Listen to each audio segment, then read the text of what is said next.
Hello everyone, kumusta na kayo dyan? Nagpunta nga pala kami ng Edmonton nung nakaraan kasi nga dadalawin namin yung aking inaanak dahil nagkasakit siya nung nakaraan at saka matagal na talaga niyang gusto na matikman yung aking tanghulo.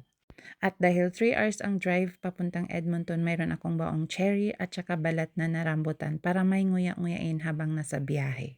At saka isa sa dahilan nga pala kung bakit kami pumunta ng Edmonton dahil titingnan din namin yung bagong bahay na bili ng aking kumare. So pagdating namin doon, mayroon palang community event sa community nila kaya sinamahan na din namin yung aking inaanak para makapag-spend time din kami sa kanya. Okay, Alexa, where are we going? We're going to a program at La Pearl Park.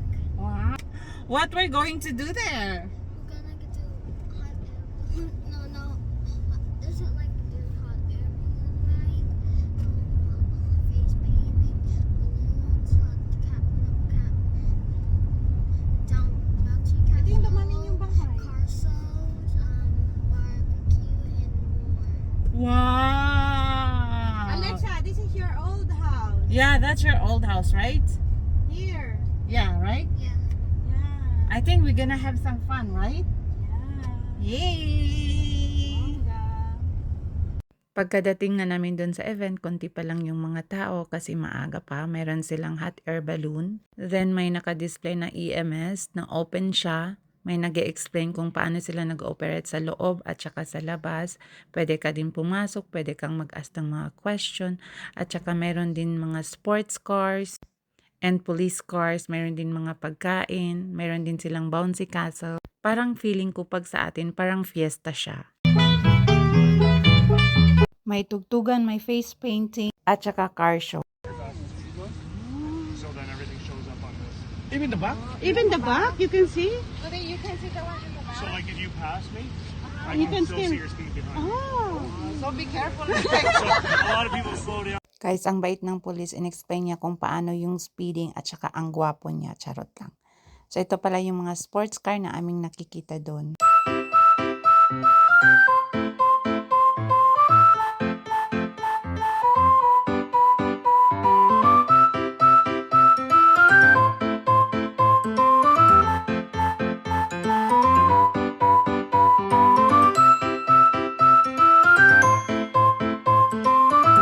Sa lahat ng nakikita ko dito sa car show, dito pala ako naging interested kasi ang pangalan daw nitong car na to ay si Mandy Moore.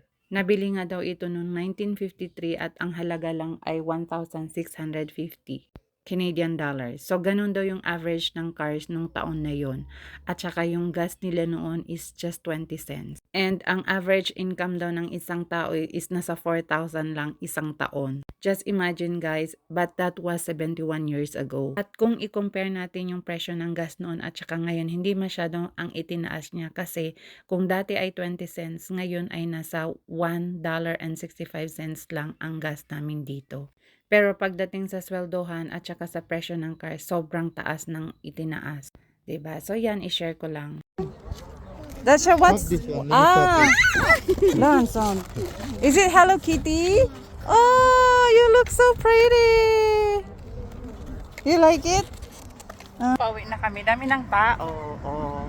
Ay, nandun yung mga tao.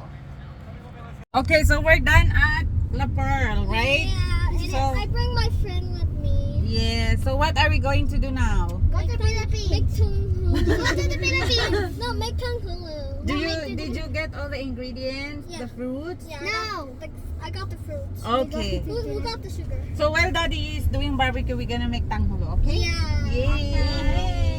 Yay! And then I'll play out with Margaret. So, okay, introduce yourself. What's your name? Alexa, I'm 8 years old, and I want to be a singer when I grow up and dancer. Oh wow, I didn't know that. I thought you wanna be Margaret's turn. Skip! Skip. Okay. Your turn. But they know me already. But I don't know. Pagkadating nga namin dito sa bahay, yung mga bata excited na sila gumawa ng tanghulo. Kaya ayan, nag-start na silang maglagay ng mga fruits sa may barbecue stick. Sabi ko konti lang kasi baka hindi nila maubo. Cooking only these 3 sticks here. And the sugar is Boiling. cooking. No, boiling. Yeah. But look at you, you're sweat. Ah! Nag-start na nga din pala mag-ihaw dyan si pare at nung naluto na nga sabi ko kakain na lang yung mga bata kasi matagal pa nga maluto yung tangholo. At napagdesisyon na namin na dyan kami kakain sa labas kasi sobrang init ng mga panahon na yan. Mita Marayami? Can I do this? No, I'll do the dipping and you dip it here because this one is hot, okay? Uy, I'm happy. Oh no. What happened? It couldn't go in the last strawberry. Okay. Can I dip it? It's hot no. Alexa. Oh! What is No, don't take it out later. Take it out later.